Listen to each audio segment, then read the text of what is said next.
Punjabi radio USA ਸੁਣ ਰਹੇ ਸਾਰੇ ਹੀ ਸਰੋਤਿਆਂ ਨੂੰ ਪਿਆਰ ਭਰੀ ਸਤਿ ਸ੍ਰੀ ਅਕਾਲ। ਜੀ ਆਇਆਂ ਨੂੰ ਆਖਦੇ ਹਾਂ ਸੋ ਪ੍ਰੋਗਰਾਮ ਅਪਡੇਟ ਕੈਲੀਫੋਰਨੀਆ। ਮੈਂ ਰਾਜਕਨਵੀਰ ਸਿੰਘ ਜੁੜ ਚੁੱਕੇ ਨੇ ਮੇਰੇ ਨਾਲ ਹਰਜੋਤ ਸਿੰਘ ਜੀ। ਜੀ ਆਇਆਂ ਨੂੰ ਸਵਾਗਤ ਹੈ। ਸਤਿ ਸ੍ਰੀ ਅਕਾਲ। ਸਤਿ ਸ਼੍ਰੀ ਅਕਾਲ, ਧੰਨਵਾਦ। ਜੀ ਆਇਆਂ ਨੂੰ। ਪੰਜਾਬੀ ਰੇਡੀਓ USA ਦੇ ਜਿੰਨੇ ਵੀ ਸਰੋਤੇ ਸਾਡੇ ਸਾਰੇ ਹੀ AM ਸਟੇਸ਼ਨਸ, FM ਸਟੇਸ਼ਨਸ, ਘਰਾਂ ਦੇ ਵਿੱਚ ਰੇਡੀਓ ਸੈਟਸ ਦੇ ਰਾਹੀਂ, ਟੈਲੀਫੋਨ ਦੇ ਰਾਹੀਂ, ਫੇਸਬੁੱਕ, YouTube ਤੇ ਲਾਈਵ ਦੇਖ ਰਹੇ ਹੋ, ਸੁਣ ਰਹੇ ਹੋ, ਸਾਰਿਆਂ ਨੂੰ ਜੀ ਆਇਆਂ ਨੂੰ ਤੇ ਬਹੁਤ ਹੀ ਪਿਆਰ ਤੇ ਸਤਿਕਾਰ ਭਰੀ ਸਤਿ ਸ਼੍ਰੀ ਅਕਾਲ। ਸਰੋਤਿਓ, ਅੱਜ ਜਨਵਰੀ ਦੀ 9 ਤਰੀਕ ਆ, ਦਿਨ ਸ਼ੁੱਕਰਵਾਰ ਆ ਤੇ ਤੁਹਾਡੇ ਲਈ ਸ਼ਾਮ ਦਾ ਅਪਡੇਟ ਕੈਲੀਫੋਰਨੀਆ ਪ੍ਰੋਗਰਾਮ ਲੈ ਕੇ ਹਾਜ਼ਰ ਹੋਏ ਹਾਂ। ਸਾਡੇ ਅੱਜ ਦੇ ਇਸ ਪ੍ਰੋਗਰਾਮ ਨੂੰ ਤੁਹਾਡੇ ਸਾਰਿਆਂ ਤੱਕ ਪਹੁੰਚਾਉਣ 'ਚ ਸਹਿਯੋਗ ਕਰਦੇ ਨੇ ਖਾਲਸਾ ਇੰਸ਼ੋਰੈਂਸ ਏਜੰਸੀ, ਜਿਨ੍ਹਾਂ ਦੇ ਕੋਲੋਂ ਹਰ ਇੱਕ ਤਰੀਕੇ ਦੀ ਇੰਸ਼ੋਰੈਂਸ ਤੁਸੀਂ ਕਰਵਾ ਸਕਦੇ ਹੋ।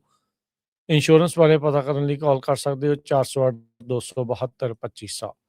ਟਿਰਕੀਆਣਾ ਇਮੀਗ੍ਰੇਸ਼ਨ ਲਾ ਫਰਮ US ਇਮੀਗ੍ਰੇਸ਼ਨ ਦਾ ਹੋਵੇ ਕਿਸੇ ਵੀ ਤਰੀਕੇ ਦਾ ਕੰਮ, ਕਾਲ ਅਟਰਨੀ ਜੇ ਟਿਰਕੀਆਣਾ 415-909-0503 ਦੇ ਉੱਤੇ।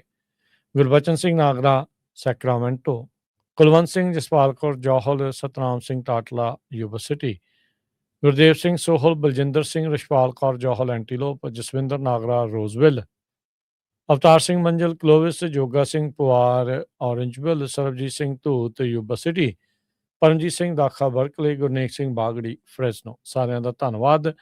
ਜੇ ਤੁਸੀਂ ਵੀ ਇਸ ਪ੍ਰੋਗਰਾਮ ਨੂੰ ਸਪਾਂਸਰ ਕਰਨਾ ਚਾਹੁੰਦੇ ਹੋ, ਸੰਪਰਕ ਕਰ ਸਕਦੇ ਹੋ 408-722-7698 ਦੇ ਉੱਤੇ।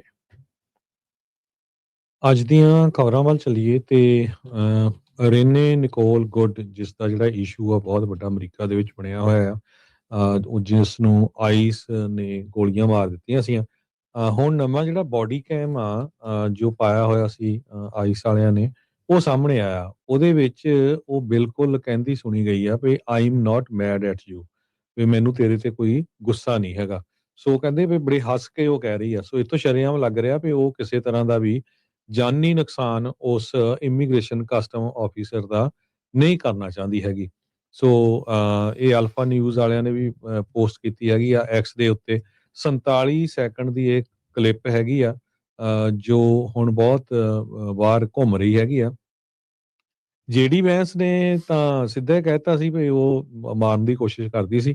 ਸੋ ਇਸ ਕਰਕੇ ਜਿਹੜਾ ਆ ਉਹ ਜਿਹੜੇ ਕਸਟਮ ਵਾਲੇ ਆ ਉਹਨਾਂ ਨੇ ਐਕਸ਼ਨ ਲਿਆ ਆ ਤੇ ਅਸੀਂ ਪੂਰੇ ਉਹਨਾਂ ਦੇ ਨਾਲ ਆ। ਸੋ ਬਹੁਤ ਸਾਰਾ ਵਿਰੋਧ ਹੋ ਰਿਹਾ, ਬਹੁਤ ਸਾਰੇ ਕਾਂਗਰਸਮੈਨ, ਸੈਨੇਟਰਸ ਵੀ ਹੁਣ ਇਸ ਦੇ ਵਿਰੋਧ ਦੇ ਵਿੱਚ ਆਏ ਹੈਗੇ ਆ ਵੀ ਪੂਰੀ ਇਨਵੈਸਟੀਗੇਸ਼ਨ ਹੋਈ ਨਹੀਂ, ਤੁਸੀਂ ਇੱਕ ਤਰ੍ਹਾਂ ਜਿਹੜਾ ਸਿੱਧਾ ਹੀ ਆ ਉਹ ਡਿਸਾਈਡ ਕਰ ਦਿੱਤਾ ਹੈਗਾ। ਤੇ ਦੂਸਰੇ ਪਾਸੇ ਜੋ ਡਿਪਾਰਟਮੈਂਟ ਆਫ ਹੋਮਲੈਂਡ ਸਿਕਿਉਰਿਟੀ ਦੀ ਟਰੀਸ਼ੀਆ ਮੈਕਲੌਫਲਿਨ ਆ, ਉਹਨਾਂ ਨੇ ਕਿਹਾ ਵੀ ਫੁਟੇਜ ਜਿਹੜੀ ਆ ਉਹ ਅਥੈਂਟਿਕ ਆ। ਉਹਦੇ ਵਿੱਚ ਬਿਲਕੁਲ ਦਿਸ ਰਿਹਾ ਆ ਵੀ ਉਹ ਲਾ ਇਨਫੋਰਸਮੈਂਟ ਨੂੰ ਜਿਹੜਾ ਨੁਕਸਾਨ ਕਰਨਾ ਚਾਹੁੰਦੀ ਸੀ, ਆਪਣੀ ਵਹੀਕਲ ਨੂੰ ਵੈਪਨਾਈਜ਼ ਬਣਾਉਣਾ ਚਾਹੁੰਦੀ ਸੀ। ਤੇ ਅਮਰੀਕਨ ਪੀਪਲ ਕਹਿੰਦੀ ਵੀ ਵੀਡੀਓ ਵਾਚ ਕਰ ਸਕਦੇ ਹੈਗੇ ਆ। ਪਰ ਜੋ ਰੇਨੇ ਦੇ ਹੱਕ 'ਚ ਆਏ ਆ ਉਹ ਕਹਿ ਰਹੇ ਆ ਵੀ ਉਹ ਇੱਕ ਬਹੁਤ ਵਧੀਆ ਇਨਸਾਨ ਸੀ, ਪੋਏਟ ਸੀ, ਰਾਈਟਰ ਸੀ, ਤੇ ਇਦਾਂ ਦਾ ਕਦੇ ਉਹ ਸੋਚ ਵੀ ਨਹੀਂ ਸਕਦੀ ਵੀ ਕਿਸੇ ਦਾ ਜਿਹੜਾ ਨੁਕਸਾਨ ਆ ਉਹ ਹੋ ਜਾਏ। ਸੋ ਹੁਣ ਇਹ ਵੱਡਾ ਇਸ਼ੂ ਬਣਿਆ ਆ। ਟੋਟਲੀ ਜਿਹੜੇ ਆਪਾਂ ਕਹਿ ਸਕਦੇ ਹਾਂ ਵੀ ਲੋਕ ਡਿਵਾਈਡਡ ਹੈਗੇ ਆ। ਮੈਗਾ ਸਪੋਰਟਰਸ ਇਹ ਕਹਿ ਰਹੇ ਆ ਵੀ ਸਹੀ ਕੀਤਾ, ਜਿਹੜੇ ਦੂਸਰੇ ਪਾਸੇ ਆ ਉਹ ਕਹਿ ਰਹੇ ਆ ਵੀ ਨਹੀਂ, ਇਹ ਧੱਕਾ ਕੀਤਾ ਗਿਆ ਹੈਗਾ। ਜੀ ਬਿਲਕੁਲ ਹਰਜੋਤ ਸਿੰਘ ਜੀ, ਈਵਨ ਜਿਹੜੇ ਮੁਲਕ ਤੋਂ ਆਪਾਂ ਆਏ ਹਾਂ ਉੱਥੇ ਵੀ ਜਦੋਂ ਪ੍ਰੋਟੈਸਟ ਹੋ ਰਹੇ ਹੁੰਦੇ, ਚਾਹੇ ਜਿੱਦਾਂ ਦਾ ਵੀ ਕੋਈ ਵੀ ਪ੍ਰੋਟੈਸਟ ਹੋ ਰਿਹਾ ਹੋਵੇ, ਜਦੋਂ ਕੋਈ ਪੁਲਿਸ ਦੇ ਹੱਥੋਂ ਮਰ ਜਾਂਦਾ ਤਾਂ ਫਿਰ ਦੁਹਾਈ ਜਿਹੜੀ ਉਸ ਚੀਜ਼ ਦੀ ਕਾਫੀ ਜ਼ਿਆਦਾ ਪੈਂਦੀ ਹੁੰਦੀ ਆ। ਅਕਸਰ ਜਿਹੜਾ ਰਿਸਪੋਂਸੀਬਲ ਆ, ਜਿਹਨੇ ਲਾ ਇਨਫੋਰਸ ਕਰਨਾ, ਉਹਦੇ ਤੇ ਮੋਢਿਆਂ ਤੇ ਜ਼ਿਆਦਾ ਕਹਿੰਦੇ ਜ਼ਿੰਮੇਵਾਰੀ ਜਿਹੜੀ ਉਹ ਰਹਿੰਦੀ ਆ। ਪਰ ਕਿਉਂਕਿ ਹੁਣ ਪੋਲੀਟੀਕਲ ਸਪੈਕਟਰਮ ਇੱਦਾਂ ਦਾ ਬਣਿਆ ਪਿਆ ਆ, ਮਾਹੌਲ ਇੱਦਾਂ ਦਾ ਬਣਿਆ ਪਿਆ, ਜਿਸ ਕਰਕੇ ਇਸ ਮਸਲੇ ਦੇ ਉੱਤੇ ਲੋਕ ਜਿਹੜੇ ਉਹ ਡਿਵਾਈਡਡ ਹੀ ਨਜ਼ਰ ਜਿਹੜੇ ਆ ਰਹੇ ਨੇ। ਅਗਲੀ ਗੱਲ ਕਰਦੇ ਜਾਈਏ, ਕੈਲੀਫੋਰਨੀਆ ਦਾ ਇੱਕ ਹੋਰ ਵਸਨੀਕ ਮੌਤ ਦੀ ਭੇਂਟ ਚੜ੍ਹ ਗਿਆ ਆ ਕਿਉਂਕਿ ਉਸ ਨੂੰ ਵੀ ਮਸ਼ਰੂਮ ਪੋਇਜ਼ਨਿੰਗ ਹੋ ਗਈ। ਬਾਹਰ ਅਕਸਰ ਜੰਗਲਾਤ ਵਾਲੇ ਇਲਾਕੇ 'ਚ ਜਾ ਕੇ ਕਈ ਲੋਕ ਜਿਹੜੇ ਵਾਈਲਡ ਮਸ਼ਰੂਮਸ ਆ ਉਹ ਇਕੱਠੇ ਕਰਦੇ ਨੇ, ਫੋਰੇਜ ਕਰਦੇ ਨੇ ਤੇ ਬਾਅਦ ਦੇ ਵਿੱਚ ਉਹ ਛਕਦੇ ਨੇ। ਅਕਸਰ ਮਸ਼ਰੂਮਸ ਤੇ ਸਾਈਕੇਡੈਲਿਕ ਇਫੈਕਟ ਦੇ ਲਈ ਜਿਹੜੇ ਲੋਕ ਇੱਧਰ ਉੱਧਰ ਜਾ ਕੇ ਮਸ਼ਰੂਮਸ ਖਾਣ ਵਾਲੇ ਪਾਸੇ ਨੂੰ ਕੁਛ ਕੁ ਲੋਕ ਜਿਹੜੇ ਆ ਉਹ ਚਲੇ ਜਾਂਦੇ ਆ। ਸਟੇਟ ਦੇ ਵਿੱਚ ਪਹਿਲਾਂ ਹੀ ਇਹਨਾਂ ਕੁਛ ਮਸ਼ਰੂਮਸ ਦੇ ਕਰਕੇ ਜਿਹੜੀਆਂ ਪੋਇਜ਼ਨਿੰਗਸ ਆ ਉਹ ਸਾਹਮਣੇ ਆਈਆਂ ਸੀ, ਜ਼ਹਿਰੀਲੀਆਂ ਜਿਹੜੀਆਂ ਉਹ ਬਣ ਰਹੀਆਂ ਆ। ਨਵੰਬਰ ਤੋਂ ਲੈ ਕੇ ਹੁਣ ਤੱਕ 35 ਅਜਿਹੇ ਕੇਸ ਸਾਹਮਣੇ ਜਿਹੜੇ ਉਹ ਆ ਚੁੱਕੇ ਹੈਗੇ ਆ। ਸੋ ਕੈਲੀਫੋਰਨੀਆ ਦਾ ਇੱਕ ਬੰਦਾ ਉਸ ਦੀ ਜਿਹੜੀ ਹੁਣ ਮੌਤ ਹੋਈ ਆ। 18 ਨਵੰਬਰ ਤੋਂ 4 ਜਨਵਰੀ ਦੇ ਦਰਮਿਆਨ 35 ਕੇਸ ਰਿਕਾਰਡ ਹੋਏ ਆ। ਐਵਰੇਜ ਜੇ ਓਵਰਆਲ ਦੇਖਿਆ ਜਾਵੇ ਤਾਂ 5 ਘੱਟ ਨੇ ਐਵਰੇਜ ਦੇ ਜਿਹੜੇ ਉਹ ਨਾਲੋਂ, ਪਰ ਜਿਹੜੀਆਂ ਮੌਤਾਂ ਹੋਣੀਆਂ ਇਹ ਥੋੜ੍ਹੀਆਂ ਜਿਹੀਆਂ ਕਹਿੰਦੇ ਵੀ ਇਸ ਟਾਈਮ ਗੈਰ ਕੁਦਰਤੀ ਜਿਹੜੀਆਂ ਉਹ ਲੱਗ ਰਹੀਆਂ ਵੀ ਇਹ ਜ਼ਿਆਦਾ ਹੋ ਰਹੀਆਂ ਆ। ਸੋ ਉਹਨਾਂ ਨੇ ਬਾਰ-ਬਾਰ ਲੋਕਾਂ ਨੂੰ ਇਹ ਹਦਾਇਤਾਂ ਦਿੱਤੀਆਂ ਆ ਵੀ ਜੇ ਤੁਸੀਂ ਭਾਈ ਮਸ਼ਰੂਮ ਫੋਰੇਜ ਕਰਕੇ ਖਾ ਰਹੇ ਆ, ਉੱਥੇ ਜੰਗਲ 'ਚ ਜਾ ਕੇ ਖਾ ਰਹੇ ਆ, ਤਾਂ ਇਹ ਕੰਮ ਨਾ ਕਰੋ। ਮਸ਼ਰੂਮਸ ਦੇ ਬਾਰੇ ਕਹਿੰਦੇ ਵੀ ਪੱਕਿਆਂ ਜਿਹੜੇ ਖਾਸ ਕਰਕੇ ਆਮ ਲੋਕ ਆ ਉਹ ਕਹਿ ਨਹੀਂ ਸਕਦੇ ਹੁੰਦੇ ਵੀ ਇਹਦੇ ਵਿੱਚ ਪੋਇਜ਼ਨ ਹੈ ਜਾਂ ਨਹੀਂ। ਸੋ ਡਾਕਟਰ ਵੀ ਸਾਰਿਆਂ ਨੂੰ ਇਹੀ ਸਲਾਹ ਜਿਹੜੇ ਉਹ ਦੇ ਰਹੇ ਆ ਵੀ ਇਹਦੇ ਕਰਕੇ ਜਿਹੜਾ ਉਹ ਨਾ ਹੋਵੇ। ਕਹਿੰਦੇ ਵੀ ਅਰਲੀ ਰੇਨਸ ਤੇ ਮਿਡ ਫਾਲ ਉਹਦੇ ਨਾਲ ਜਿਹੜਾ ਇਹ ਟੌਕਸਿਕ ਡੈਥ ਕੈਪ ਮਸ਼ਰੂਮ ਜਿਹੜੀਆਂ ਕੈਲੀਫੋਰਨੀਆ ਦੇ ਵਿੱਚ ਜ਼ਿਆਦਾ ਉਗ ਰਹੀਆਂ ਆ, ਜਿਹੜੀਆਂ ਵੈਸੇ ਖਾਧੀਆਂ ਜਾਣ ਵਾਲੀਆਂ ਮਸ਼ਰੂਮਸ ਵਰਗੀਆਂ ਵੇਖਣ ਨੂੰ ਲੱਗਦੀਆਂ ਆ, ਤੇ ਲੋਕ ਗਲਤੀ ਦੇ ਨਾਲ ਇਹਨੂੰ ਕੰਜ਼ਿਊਮ ਕਰ ਲੈਂਦੇ ਨੇ ਤੇ ਫਿਰ ਇਹਨਾਂ ਦੀਆਂ ਜਿਹੜੀਆਂ ਉਹ ਮੌਤਾਂ ਹੋ ਰਹੀਆਂ ਨੇ। ਜੀ। ਅਗਲੀ ਖਬਰ ਵੱਲ ਚੱਲੀਏ। ਜਿਹੜੇ ਯੂਐਸ ਦੀਆਂ ਵੱਡੀਆਂ ਆਇਲ ਦੀਆਂ ਕੰਪਨੀਆਂ ਹੈਗੀਆਂ ਆ, ਉਹਨਾਂ ਨੇ ਪ੍ਰੈਜ਼ੀਡੈਂਟ ਟਰੰਪ ਉਹਨਾਂ ਨੂੰ ਇਹ ਕਿਹਾ ਵੀ ਅਸੀਂ ਕਮਿਟਡ ਨਹੀਂ ਹੈਗੇ ਤੁਹਾਡੇ ਵੈਨਜ਼ੂਏਲਾ ਵਾਲੇ ਮੁੱਦੇ ਦੇ ਉੱਤੇ। ਹਾਂ ਠੀਕ ਆ, ਕੁਛ ਇਨਵੈਸਟ ਕਰ ਸਕਦੇ ਆ, ਪਰ ਪੂਰੀ ਕਮਿਟਮੈਂਟ ਅਸੀਂ ਨਹੀਂ ਦੇ ਸਕਦੇ ਹੈਗੇ। ਹਾਲਾਂਕਿ ਕਹਿੰਦੇ ਵੀ ਸਾਡਾ ਇੰਟਰਸਟ ਜ਼ਰੂਰ ਹੈਗਾ। ਐਕਸਨ ਤੇ ਹੋਰ ਜਿਹੜੇ ਵੱਡੇ ਜਾਇੰਟਸ ਹੈਗੇ ਆ ਤੇਲ ਕੰਪਨੀਆਂ ਦੇ, ਉਹਨਾਂ ਨੇ ਟਰੰਪ ਨੂੰ ਇਹ ਕਿਹਾ ਵੀ ਜਦੋਂ ਤੱਕ ਉੱਥੇ ਯੂਐਸ ਦੀ ਮਿਲਟਰੀ ਨਹੀਂ ਹੈਗੀ ਜਾਂ ਸਾਡੀ ਕੋਈ ਸੇਫਟੀ ਨਹੀਂ ਹੈਗੀ, ਅਸੀਂ ਉੱਥੇ ਮਨੀ ਨਹੀਂ ਸਪੈਂਡ ਕਰ ਸਕਦੇ ਹੈਗੇ। ਟਰੰਪ ਹੁਣੀ ਇਹ ਕਹਿੰਦੇ ਆ ਵੀ ਯੂਐਸ ਤੇ ਹੋਰ ਜਿਹੜੀਆਂ ਕੰਪਨੀਆਂ $100 ਬਿਲੀਅਨ ਦੇ ਕਰੀਬ ਵੈਨਜ਼ੂਏਲਾ 'ਚ ਸਪੈਂਡ ਕਰਨਗੀਆਂ, ਤੇ ਤੁਸੀਂ ਡਾਇਰੈਕਟਲੀ ਜਿਹੜਾ ਆ ਟਰੰਪ ਐਡਮਿਨਿਸਟ੍ਰੇਸ਼ਨ ਦੇ ਨਾਲ ਹੀ ਗੱਲਬਾਤ ਕਰੋਗੇ। ਇਹਦੇ ਵਿੱਚ ਵੈਨਜ਼ੂਏਲਾ ਦੀ ਸਰਕਾਰ ਜਿਹੜੀ ਆ ਉਹ ਨਹੀਂ ਇਨਵੋਲਵ ਹੋਊਗੀ। ਐਕਸਨ ਦੇ ਸੀਈਓ ਡੈਰਨ ਵੁਡਸ ਉਹਨਾਂ ਨੇ ਕਿਹਾ ਵੀ ਵੈਨਜ਼ੂਏਲਾ ਇਸ ਟਾਈਮ ਅਨਇਨਵੈਸਟੇਬਲ ਹੈਗਾ। ਜਦੋਂ ਤੱਕ ਕੋਈ ਸਿਗਨੀਫੀਕੈਂਟ ਚੇਂਜ ਨਹੀਂ ਹੁੰਦੀ ਉੱਥੇ ਕਮਰਸ਼ੀਅਲ ਫਰੇਮਵਰਕ ਦੇ ਵਿੱਚ, ਉੱਥੇ ਦੇ ਲੀਗਲ ਸਿਸਟਮ ਦੇ ਵਿੱਚ, ਸਾਡੇ ਲਈ ਇਹ ਜ਼ਿਆਦਾ ਪੋਸੀਬਲ ਨਹੀਂ ਹੈਗਾ। ਕਨੋਕੋ ਫਿਲਿਪਸ ਦੇ ਸੀਈਓ ਰਾਇਨ ਲੇਂਸ ਉਹਨਾਂ ਨੇ ਵੀ ਕੌਸ਼ਨ ਕੀਤਾ ਹੈਗਾ। ਕਹਿੰਦੇ ਭਈ export import bank of US loan ਨੂੰ ਲੈ ਕੇ, ਕਰਜ਼ੇ ਨੂੰ ਲੈ ਕੇ ਕਿਸ ਤਰ੍ਹਾਂ ਹੋਊਗਾ ਇਹ ਵੀ ਡਿਸਾਈਡ ਨਹੀਂ ਹੈਗਾ। ਸ਼ੈਵਰਨ ਸਿਰਫ ਇੱਕੋ ਇੱਕ ਜਿਹੜੀ ਯੂਐਸ ਦੀ ਕੰਪਨੀ ਆ ਜੋ ਵੈਨਜ਼ੂਏਲਾ ਦੇ ਵਿੱਚ ਆਪਰੇਟ ਕਰ ਰਹੀ ਆ। ਉਹ ਵੀ ਇਹ ਕਹਿ ਰਹੇ ਆ ਕਿ ਸਾਡਾ ਜਿਹੜਾ ਮੇਨ ਕੰਸਰਨ ਆ ਸੇਫਟੀ ਆਫ ਆਵਰ ਪੀਪਲ ਤੇ ਜਾਂ integrity of hour assets compliance ਦੇ ਨਾਲ ਲੈ ਕੇ। ਸੋ ਵੈਨਜ਼ੂਏਲਾ ਦੇ ਕੋਲ ਬਹੁਤ ਵੱਡਾ ਆਇਲ ਰਿਜ਼ਰਵ ਆ। ਪੂਰੀ ਦੁਨੀਆ ਦੇ ਵਿੱਚ ਸਭ ਤੋਂ ਜ਼ਿਆਦਾ ਜਿਹੜਾ ਤੇਲ ਦੇ ਰਿਜ਼ਰਵਸ ਆ ਉਹ ਵੈਨਜ਼ੂਏਲਾ ਦੇ ਵਿੱਚ ਹੈਗੇ ਆ। ਪਰ ਕਿਉਂਕਿ ਸਰਕਾਰ ਉੱਥੇ ਕਾਮਰੇਡਾਂ ਦੀ ਸੀਗੀ, ਉਹਨਾਂ ਨੇ ਸਾਰੇ ਜਿਹੜੇ ਕੰਪਨੀਆਂ ਸੀਗੀਆਂ ਉਹਨਾਂ ਨੂੰ ਆਪਣੇ ਅੰਡਰ ਲੈ ਲਿਆ ਸੀ। ਸੋ ਦੂਜੀਆਂ ਕੰਪਨੀਆਂ ਹੁਣ ਜਿਹੜੀਆਂ ਆ ਉੱਥੇ ਜਾ ਕੇ ਖੁਸ਼ ਨਹੀਂ ਹੈਗੀਆਂ। ਜੀ। ਕੈਲੀਫੋਰਨੀਆ ਦੇ ਗਵਰਨਰ ਗੈਵਿਨ ਨਿਊਸਮ ਨੇ ਆਪਣੇ ਦੂਜੇ ਕਾਰਜਕਾਲ ਦੇ ਅਖੀਰਲੇ ਸਾਲ ਦੇ ਵਿੱਚ ਕਹਿ ਸਕਦੇ ਹਾਂ ਵੀ ਆਪਣਾ ਅਖੀਰਲਾ ਬਜਟ ਪ੍ਰਪੋਜ਼ਲ ਪੇਸ਼ ਕੀਤਾ ਹੈਗਾ ਆ। ਸੋ ਇਹਦੇ ਵਿੱਚ ਜਿਹੜਾ ਉਹ ਕਹਿੰਦੇ ਵੀ ਦੱਸ ਰਹੇ ਆ ਕੁੱਲ $348.9 ਬਿਲੀਅਨ ਦੀ ਲਾਗਤ ਦਾ ਕੈਲੀਫੋਰਨੀਆ ਦਾ ਬਜਟ ਰਿਲੀਜ਼ ਕੀਤਾ ਗਿਆ 2026-2027 ਦੇ ਵਿੱਚ। ਇਹਦੇ ਵਿੱਚ ਹੁਣ ਜਿਹੜਾ ਪ੍ਰੋਜੈਕਟਡ ਡੈਫਿਸਿਟ ਆ ਉਹ 2.9 ਬਿਲੀਅਨ ਯਾਨੀ ਕਿ $3 ਬਿਲੀਅਨ ਦੇ ਘਾਟੇ ਵਾਲਾ ਬਜਟ ਆ। ਕਿਸੇ ਟਾਈਮ ਦੇ ਉੱਤੇ ਇਹ 18 ਤੋਂ 19 ਬਿਲੀਅਨ ਦੇ ਜਿਹੜੇ ਘਾਟੇ ਦੇ ਤੌਰ ਦੇ ਉੱਤੇ ਦੇਖਿਆ ਜਾ ਰਿਹਾ ਸੀ। ਜਿਹੜਾ LAO ਜਿਹੜੇ ਦੇਖਦੇ ਆ ਬਜਟ ਦੇ ਪ੍ਰਪੋਜ਼ਲ ਨੂੰ, ਉਹਨਾਂ ਨੇ ਇਹ ਕਿਆਸਰਾਈ ਲਾਈ ਸੀ ਵੀ ਇਹ 18 ਬਿਲੀਅਨ ਦੇ ਘਾਟੇ ਵਾਲਾ ਬਜਟ ਹੋਊਗਾ ਇਸ ਫਾਈਨੈਂਸ਼ੀਅਲ ਈਅਰ ਦਾ। ਪਰ ਗਵਰਨਰ ਨਿਊਸਮ ਸਟੇਟ ਆਫ ਦਾ ਸਟੇਟ ਐਡਰੈਸ ਦੇ ਵਿੱਚ ਅਤੇ ਉਸ ਤੋਂ ਬਾਅਦ ਚ ਉਹਨਾਂ ਨੇ ਅੱਜ ਜਿਹੜਾ ਪ੍ਰਪੋਜ਼ਲ ਰਿਲੀਜ਼ ਕੀਤਾ ਕਿਹਾ ਵੀ ਮਹਿਜ $3 ਬਿਲੀਅਨ ਦਾ, ਉਹ 3 ਬਿਲੀਅਨ ਘੱਟ ਨਹੀਂ ਹੁੰਦਾ ਪਰ 18 ਦੇ ਮੁਕਾਬਲੇ ਘੱਟ ਲੱਗਦਾ ਆ। ਇਹਦੇ ਵਿੱਚ ਕਹਿੰਦੇ ਵੀ $23 ਬਿਲੀਅਨ ਰਿਜ਼ਰਵ ਦੇ ਵਿੱਚ ਰੱਖਿਆ ਜਾਊਗਾ, ਜਿਹਦੇ ਚ $14.4 ਬਿਲੀਅਨ ਰੇਨੀ ਡੇ ਫੰਡ ਹੋਊਗਾ। 42 ਬਿਲੀਅਨ ਤੋਂ ਵੱਧ ਕਹਿੰਦੇ ਵੀ ਆਉਂਦੇ 3 ਸਾਲਾਂ ਦੇ ਵਿੱਚ ਐਡੀਸ਼ਨਲ ਰੈਵਨਿਊ ਕਹਿੰਦੇ ਜਨਰੇਟ ਹੋਣ ਜਾ ਰਿਹਾ ਆ। ਕਿੱਦਾਂ ਹੋਣ ਜਾ ਰਿਹਾ ਆ ਉਹ ਉਹਦੇ ਉੱਤੇ ਇਹਨਾਂ ਨੇ ਪਰਦਾ ਹੀ ਪਾ ਕੇ ਜਿਹੜਾ ਉਹ ਰੱਖਿਆ ਆ। ਸੋ ਗੱਲਾਂ ਘਮਾਉਣ ਫਿਰਾਉਣ ਵਾਲੇ ਪਾਸੇ ਨੂੰ ਗਵਰਨਰ ਨਿਊਸਮ ਆ ਉਹ ਕਹਿ ਰਹੇ ਆ। ਉਹਨਾਂ ਨੇ ਨਾਲ ਇਹ ਦਾਅਵਾ ਕੀਤਾ ਵੀ ਦਸੰਬਰ ਦੇ ਜਿਹੜੇ ਰੈਵਨਿਊ ਆ ਜਿੰਨੀ ਕਿਆਸਰਾਈ ਲਾਈ ਗਈ ਸੀ ਉਹਦੇ ਨਾਲੋਂ $3 ਬਿਲੀਅਨ ਵੱਧ ਜਿਹੜੇ ਉਹ ਹੋਏ ਆ, ਤੇ ਕਹਿੰਦੇ ਵੀ ਉਸਨੂੰ ਅਜੇ ਇਨਕਲੂਡ ਨਹੀਂ ਕੀਤਾ ਗਿਆ ਹੈਗਾ। ਸੋ ਕੈਲੀਫੋਰਨੀਆ ਦੇ ਗਵਰਨਰ ਨਿਊਸਮ ਦਾ ਆਪਣਾ ਅਖੀਰਲਾ ਜਿਹੜਾ ਬਜਟ ਆ ਉਸ ਨੂੰ ਉਹਨਾਂ ਨੇ ਰਿਵੀਲ ਕੀਤਾ ਆ, ਤੇ ਇਹ ਜਿਹੜਾ ਕੁੱਲ ਕਹਿ ਰਹੇ ਆ ਵੀ ਤਕਰੀਬਨ 23 ਤੋਂ 24 ਬਿਲੀਅਨ ਡਾਲਰ ਸਟੇਟ ਦੇ ਰਿਜ਼ਰਵ ਦੇ ਵਿੱਚ, 14 ਬਿਲੀਅਨ ਡਾਲਰ ਰੇਨੀ ਡੇ ਫੰਡ ਦੇ ਵਿੱਚ ਹੋਊਗਾ, ਤੇ 3 ਬਿਲੀਅਨ ਡਾਲਰ ਦੇ ਘਾਟੇ ਵਾਲਾ ਬਜਟ ਹੀ ਜਿਹੜਾ ਇਹ ਰਿਹਾ ਹੈਗਾ ਆ। ਸੋ ਇਹ ਉਹਨਾਂ ਨੇ ਆંકੜੇ ਜਿਹੜੇ ਉਹ ਪੇਸ਼ ਜਿਹੜੇ ਉਹ ਕੀਤੇ ਆ। ਕਹਿੰਦੇ ਵੀ TK to 12 ਜਿਹੜੇ ਸਕੂਲ ਆ ਉਹਨਾਂ ਦੀ ਗਵਰਨੈਂਸ ਤੇ ਅਕਾਊਂਟੇਬਿਲਿਟੀ ਦੇ ਉੱਤੇ ਮਨੀ ਜਿਹੜੀ ਉਹ ਖਰਚੀ ਜਾਵੇਗੀ। ਹਾਊਸਿੰਗ ਤੇ ਹੋਮਲੈਸਨੈਸ ਏਜੰਸੀ ਫਰੇਮਵਰਕ ਆ ਉਹ ਤਿਆਰ ਕੀਤਾ ਜਾਊਗਾ। ਅਜੇ ਤੱਕ ਇਹ ਨਹੀਂ ਦੱਸ ਸਕੇ ਵੀ ਜਿਹੜਾ 23-24 ਬਿਲੀਅਨ ਡਾਲਰ ਹੋਮਲੈਸਨੈਸ ਦੇ ਉੱਤੇ ਲਾਇਆ ਆ ਉਹ ਕਿਹੜੇ ਖੂਹ ਖਾਤੇ ਜਿਹੜਾ ਇਹਨਾਂ ਨੇ ਪਾ ਦਿੱਤਾ ਹੈਗਾ ਆ। ਸੋ ਕਈ ਤਰੀਕੇ ਦੀ ਜਿਹੜੀ ਸਪੈਂਡਿੰਗ ਹੈ ਇਸ ਦੇ ਵਿੱਚ ਇਹਨਾਂ ਨੇ ਲਾਨੀ ਆ, ਤੇ ਕਹਿੰਦੇ ਸਕੂਲਸ ਦੇ ਉੱਤੇ ਤੇ ਸਟੂਡੈਂਟਸ ਦੇ ਉੱਤੇ ਕਾਫੀ ਜ਼ਿਆਦਾ ਇਹਨਾਂ ਨੇ ਹੁਣ ਫੋਕਸ ਕਰਨਾ ਆ। ਬਿਫੋਰ, ਆਫਟਰ ਤੇ ਸਮਰ ਸਕੂਲ ਪ੍ਰੋਗਰਾਮਸ ਨੂੰ ਪੂਰੀ ਤਰ੍ਹਾਂ ਫੰਡ ਕਰਨ ਦੇ ਲਈ ਇਹਨਾਂ ਨੇ ਇਸ ਦੇ ਵਿੱਚ ਮਨੀ ਰੱਖੀ ਆ। ਯੂਨੀਵਰਸਲ ਸਕੂਲ ਮੀਲਸ ਨੂੰ ਲੈ ਕੇ, ਕਮਿਊਨਿਟੀ ਸਕੂਲਸ ਨੂੰ ਜਿਹੜਾ ਲੈ ਕੇ, ਲਿਟਰੇਸੀ ਸਾਰੇ ਸਟੂਡੈਂਟਸ ਦੀ ਜਿਹੜੀ ਉਹ ਵਧੇ ਉਸ ਨੂੰ ਇੰਪਰੂਵ ਕਰਨ ਦੇ ਲਈ ਕਾਫੀ ਜ਼ਿਆਦਾ ਜਿਹੜੀ ਮਨੀ ਇਸ ਵਾਰ ਨਾਲ ਦੇ ਨਾਲ ਰੱਖੀ ਜਿਹੜੀ ਹੋ ਗਈ ਆ। ਅਫੋਰਡੇਬਲ ਹਾਊਸਿੰਗ ਤੇ ਜਿਹੜੀ ਵਾਈਲਡ ਫਾਇਰ ਤੋਂ ਰਿਕਵਰੀ ਦੇ ਲਈ ਉਹਦੇ ਲਈ ਵੀ ਜਿਹੜੀ ਆ ਮਨੀ ਆ ਉਹ ਨਾਲ ਦੇ ਨਾਲ ਰੱਖੀ ਆ। ਇਸ ਦੇ ਵਿੱਚ ਜਿਹੜਾ Harjot Singh ji zero mission vehicles ਦੇ ਜਿਹੜੇ ਇਨਸੈਂਟਿਵਸ ਆ ਉਹ ਨਵੇਂ ਪ੍ਰਪੋਜ਼ ਕੀਤੇ ਜਿਹੜੇ ਉਹ ਜਾ ਰਹੇ ਆ। ਸੋ ਇਲੈਕਟ੍ਰਿਕ ਵਹੀਕਲਸ ਦੇ ਲਈ ਜਾਂ ਜ਼ੀਰੋ ਮਿਸ਼ਨ ਵਹੀਕਲਸ ਦੇ ਲਈ EV ਰਿਬੇਟਸ ਜਿਹੜੀਆਂ ਉਹ ਹੋਣਗੀਆਂ। ਫੈਡਰਲ ਸਰਕਾਰ ਦੀਆਂ ਜਿਹੜੀਆਂ ਰੀਬੇਟਸ ਆ ਉਹ ਖਤਮ ਜਿਹੜੀਆਂ ਉਹ ਕਰ ਦਿੱਤੀਆਂ ਗਈਆਂ ਆ, ਜਿਹਦੇ ਕਰਕੇ EV ਜਿਹੜੀਆਂ ਕਾਰ ਸੇਲਸ ਆ ਉਹ ਘਟਣ ਦਾ ਇਹਨਾਂ ਨੂੰ ਡਰ ਆ।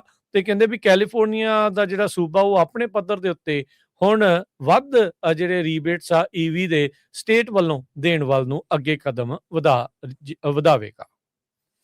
ਜੀ, ਅਗਲੀ ਖਬਰ ਵੱਲ ਚੱਲੀਏ। ਅੱਜ ਜਿਸ ਹਿਸਾਬ ਦੇ ਨਾਲ ਪਹਿਲਾਂ ਖਬਰ ਸਾਂਝੀ ਕੀਤੀ ਆ ਵੀ ਪ੍ਰੈਜ਼ੀਡੈਂਟ ਟਰੰਪ ਹੁਣੀ ਵੱਖ-ਵੱਖ ਅਮਰੀਕਾ ਦੇ ਜਿਹੜੇ ਬਿਗ ਜਿਹੜੀਆਂ ਤੇਲ ਦੀਆਂ ਕੰਪਨੀਆਂ ਆ ਉਹਨਾਂ ਦੇ ਨਾਲ ਮੀਟਿੰਗ ਕਰ ਰਹੇ ਸੀ। ਉਸ ਟਾਈਮ ਦੇ ਉੱਤੇ ਜਿਹੜਾ ਗ੍ਰੀਨਲੈਂਡ ਦਾ ਕੁਐਸਚਨ ਵੀ ਉਹਨਾਂ ਦੇ ਸਾਹਮਣੇ ਆਇਆ। ਪ੍ਰੈਸ ਰਿਪੋਰਟਰਸ ਨੇ ਜਦੋਂ ਪੁੱਛਿਆ ਗ੍ਰੀਨਲੈਂਡ ਦੇ ਸੰਬੰਧ ਦੇ ਵਿੱਚ, ਤੇ ਟਰੰਪ ਉਹਨਾਂ ਨੇ ਕਿਹਾ ਵੀ US must own Greenland to block ambitions of China and Russia.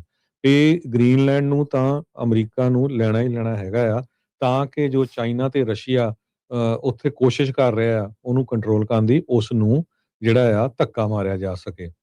ਸੋ ਇਹ ਇੱਕ ਵੱਡਾ ਕੁਐਸਚਨ ਆਇਆ। ਸੋ ਵਾਰ-ਵਾਰ ਹੁਣ ਗ੍ਰੀਨਲੈਂਡ ਨੂੰ ਲੈ ਕੇ ਜੋ ਹੁਣ ਬਹੁਤ ਸਾਰੇ ਪੱਤਰਕਾਰ ਵੱਖ-ਵੱਖ ਮੁਲਕਾਂ ਦੇ ਗ੍ਰੀਨਲੈਂਡ 'ਚ ਪਹੁੰਚੇ ਹੋਏ ਆ, ਉੱਥੇ ਦੇ ਲੋਕਾਂ ਦੇ ਜਿਹੜੇ ਵਿਊ ਪੁਆਇੰਟ ਲੈ ਰਹੇ ਆ, ਜੋ ਕਿ ਸਾਰੇ ਹੀ ਕਹਿ ਰਹੇ ਆ ਵੀ ਨਹੀਂ, ਅਸੀਂ ਅਮਰੀਕਾ ਦੇ ਨਾਲ ਨਹੀਂ ਰਲਣਾ ਚਾਹੁੰਦੇ ਹੈਗੇ।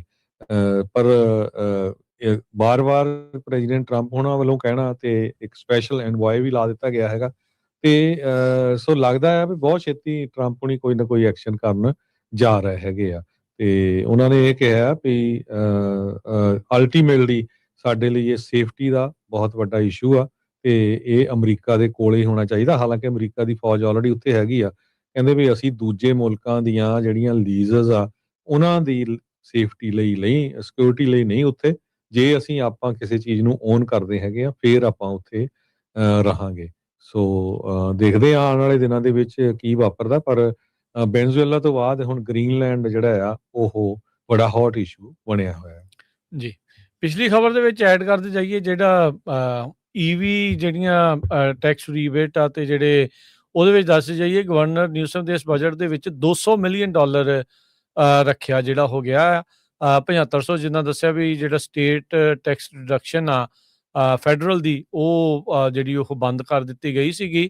ਸੋ ਇਹਨਾਂ ਦੇ ਦੁਆਰਾ ਹੁਣ $200 ਮਿਲੀਅਨ ਨਵੀਆਂ EV ਗੱਡੀਆਂ ਖਰੀਦਣ ਦੇ ਲਈ ਵਿਸ਼ੇਸ਼ ਤੌਰ ਦੇ ਉੱਤੇ ਰੱਖਿਆ ਜਿਹੜਾ ਉਹ ਗਿਆ ਆ। ਸੋ ਇਹਦੇ ਨਾਲ ਜਿਹੜੇ ਕੈਲੀਫੋਰਨੀਆ 에ਅਰ ਰਿਸੋਰਸ ਬੋਰਡ ਵਾਲੇ ਕਿੱਦਾਂ ਇਸ ਦੀ ਵੰਡਣਗੇ ਇਸ ਨੂੰ, ਉਹ ਇਹਨਾਂ ਦੇ ਤੌਰ ਦੇ ਉੱਤੇ ਜਿਹੜਾ ਹੁਣ ਰੱਖਿਆ ਜਿਹੜਾ ਉਹ ਜਾਣਾ ਆ। ਸੋ EV ਗੱਡੀਆਂ ਜ਼ਿਆਦਾ ਵਿਕਣ, ਇਸ ਦੇ ਉੱਤੇ ਜਿਹੜਾ ਇਹਨਾਂ ਦਾ ਜ਼ਰੂਰ ਜ਼ੋਰ ਜਿਹੜਾ ਉਹ ਨਾਲ ਦੇ ਨਾਲ ਲੱਗਾ ਹੋਇਆ ਹੈਗਾ ਆ। ਅਗਲੀ ਜਿਹੜੀ ਹਰਜੋਤ ਸਿੰਘ ਜੀ ਖਬਰ ਉਸ ਉੱਤੇ ਨਜ਼ਰ ਮਾਰਦੇ ਜਾਈਏ।